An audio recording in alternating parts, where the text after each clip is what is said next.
Honor Magic 7 Pro adalah sebuah handphone baru dari Honor yang solid tapi yo guys, gue udah pakai Honor Magic 7 Pro ini selama kurang lebih 3 minggu. Dan menurutku ini adalah handphone yang gimana ya?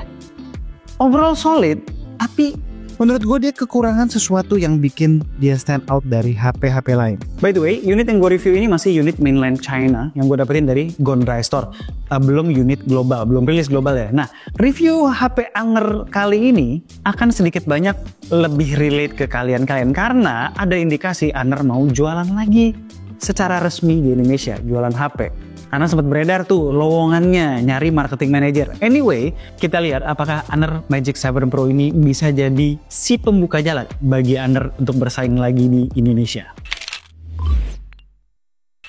Karena ada chance untuk bakal resmi rilis di Indonesia, gue harus sedikit berhati-hati memberikan judgement. Karena unit gue ini unit China, pasti ada beberapa hal yang nantinya bakal berbeda di rilisan global. Salah satunya adalah kamera. Kamera di Magic 7 Pro itu di atas kertas speknya cukup menarik ya. Well, nggak jauh beda sih dari Magic 6 Pro kemarin.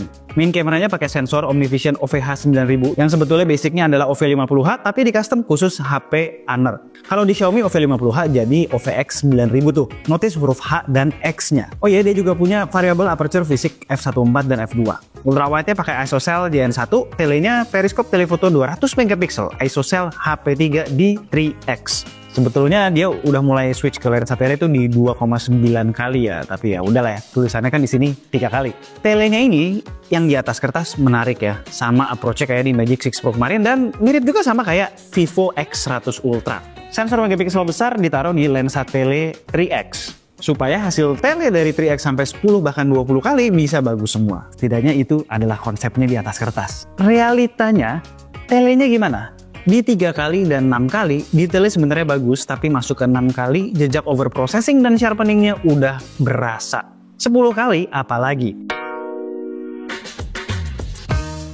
Ketika dibandingkan dengan Oppo Find X8 Pro, makin berasa over sharpening tersebut. Sekilas lebih tajam ya, tapi sebetulnya over sharpening aja. Lihat alis anak gue yang kayak digambar lagi gitu. Dipakai zoom ekstrim, perbedaan dengan Find X8 Pro lebih mencolok. Telenya ini minimum focusing distance-nya juga cukup jauh sehingga tidak bisa dipakai moto makro terlalu dekat sama objek. Dia akan pakai croppingan lensa utama kalau jaraknya terlalu dekat. Nah, ada satu hal soal kamera yang bikin gue kayak nggak yakin gitu ngasih judgement. Skin tone cuy. Moto pakai Magic 7 Pro tuh kadang kayak ada auto beauty gitu. Padahal color mode udah natural, beauty juga udah off. Nih, contoh ya, bibir anak gue sering banget pink kayak pakai lipstick. Tapi di angle tertentu itu terkadang normal-normal aja. Hal ini diperparah kalau kondisi backlight. Waduh, ekstra gonjreng. Jatuhnya ini antara dua ya, antara dia inkonsisten atau memang ini cuningan buat market mainland China ya begini. Kalau pencahayaannya masuk ke indoor lighting atau mix lighting itu bisa lebih inkonsisten lagi skin tone-nya. Kadang kayak pakai makeup, kadang ekstra pucat.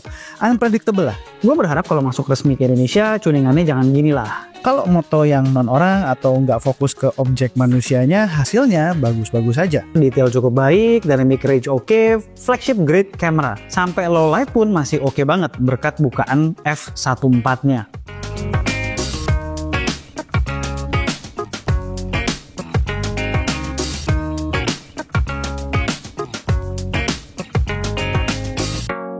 Soal ultrawide ya ISOCELL JN1 kan sensornya.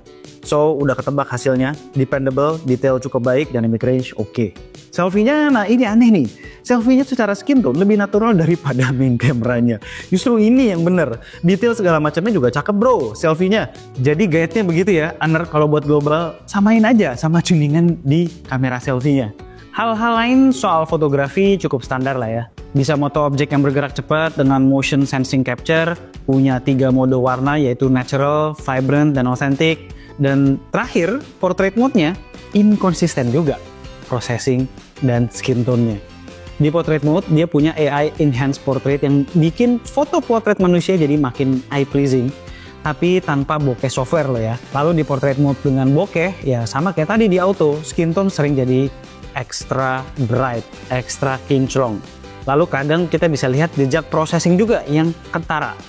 Untuk video di 4K 60 fps pas gonta-ganti lensa ketika recording masih ngejedak-jedak. Pas ganti ke ultrawide juga secara detail berasa turun banget, terutama kalau pencahayaan tidak maksimal. Untuk stabilisasi oke ya di semua lensa. Yang kurang oke adalah warnanya yang gonjreng banget. Warna hijau di berbagai vegetasi di tempat ini sebetulnya tidak sehijau yang terlihat di video.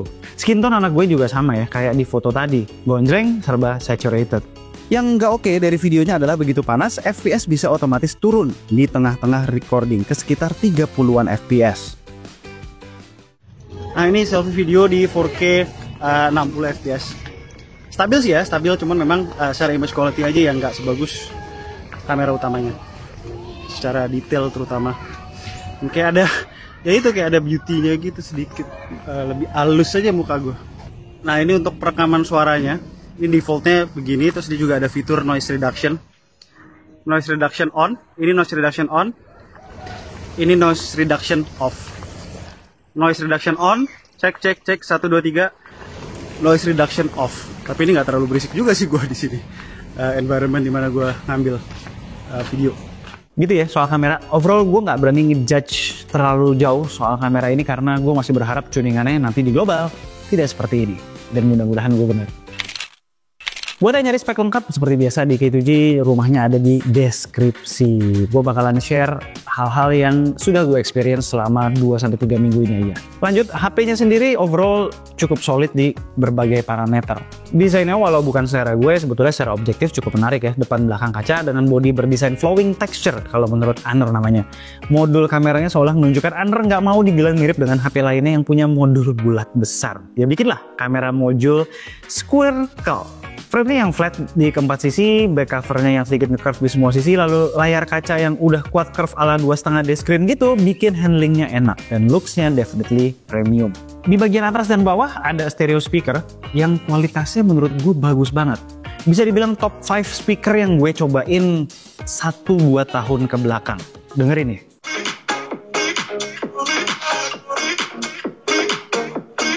Vibration motor atau haptics-nya juga gokil sih, empuk banget.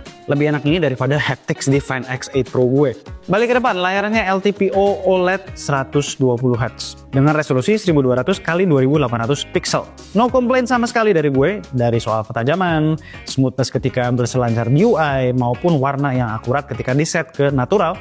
Gonjrengnya pun di Vivid bagus ya. Ketika menggunakan di outdoor, masih bisa banget kelihatan dengan jelas layarnya. Karena pada auto mode bisa sampai 1600 nits. Kalau play HDR video, peak brightness-nya bisa 5000 nits cuy. Gile. Di dalam layar terdapat ultrasonic fingerprint sensor yang cepat dan akurat. Sebenarnya kalau ada satu hal yang buat gue cocok banget sama Magic 7 Pro ini adalah segala sesuatu yang berhubungan dengan performa maupun baterai. SoC-nya Snapdragon 8 Elite yang kenceng di benchmark maupun real life daily usage dan gaming.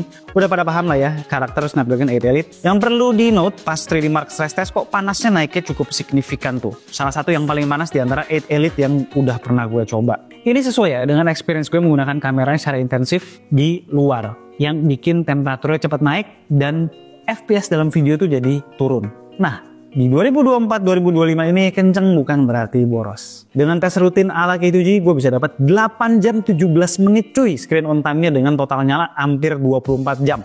Mirip ya dengan iQOO 13 kemarin. Tapi bedanya Magic 7 Pro ini baterainya cuma 5850 mAh dibanding iQOO yang tembus 6000 mAh. Sebenarnya emang dari Magic 5 Pro baterainya Aner udah bagus sih. Pinter dia efisiensinya. Kalau habis pun cukup ngecharge sekitar 30-40 menit udah full lagi dengan charger 100 wattnya. Untuk urusan software, seperti biasa ya, ini kan masih unit China. Jadi Magic OS 9-nya pun masih versi China. Dia basisnya Android 15. Looknya masih EMUI banget dengan banyak sekali pernak-pernik khas mainland China yang di global biasanya nggak ada. Overall solid, minim bug. Ada AI-nya nggak bang? Ada. Ini kan HP 2024-2025 nih. Tapi ya karena masih unit China, AI-nya pun nggak terlalu relevan sama kita. Namanya Yoyo Assistant. Skip aja lah bahasnya. Yang berguna adalah fitur AI editnya di gallery. Seru cuy, di bagian Magic Retouch ada beberapa tools yang menarik. Yang pertama ada AI Eraser yang fungsinya, ya kalian pasti udah tahu, ngapus objek yang tidak diinginkan dari sebuah foto. Ada juga Face Tune yang di dalamnya ada fitur yang bisa bikin foto orang merem jadi melek. Ada AI Outpainting yang bisa expand sebuah foto menggunakan generative AI. Dan terakhir ada AI Style yang bisa merubah existing foto jadi ke beberapa preset style dengan menggunakan AI. Wah, ini lebih lengkap nih dari AI-nya Samsung. Alright, Honor Magic 7 Pro. Kalau ini dirilis di Indonesia, sebenarnya gue ada bingung ya, karena di luar spek yang rata kanan, gue masih belum nemu unique selling point-nya di mana. Dipikir-pikir, vibe-nya HP ini tuh mirip OnePlus 13 kemarin. All-rounder dengan nggak ada satupun yang OP. Sebetulnya sih seharusnya kameranya yang nonjol. Karena gue yakin seperti biasa dia dengan Huawei langganan DxO Mark peringkat top 5 kan. Itu udah long term partnership lah antara DxO dengan Huawei dan Honor. Susah banget untuk dilengsarkan. Cuma untuk menjadikan kamera menjadi unique selling point ya, menurut gue masih butuh beberapa penyesuaian lagi. Beberapa perubahan soal tuningan kamera supaya lebih global ready aja. Oh ya, kalau kalian pengen colong start dan pengen pakai Honor Magic 7 Pro sekarang, bisa cek lapaknya Gondra Store, link lo gue taruh di deskripsi. Alright, sekian aja video dari gue kali ini. Gue Alessa, and this is K2G. Tunggu racun-racun kami berikutnya. Ciao.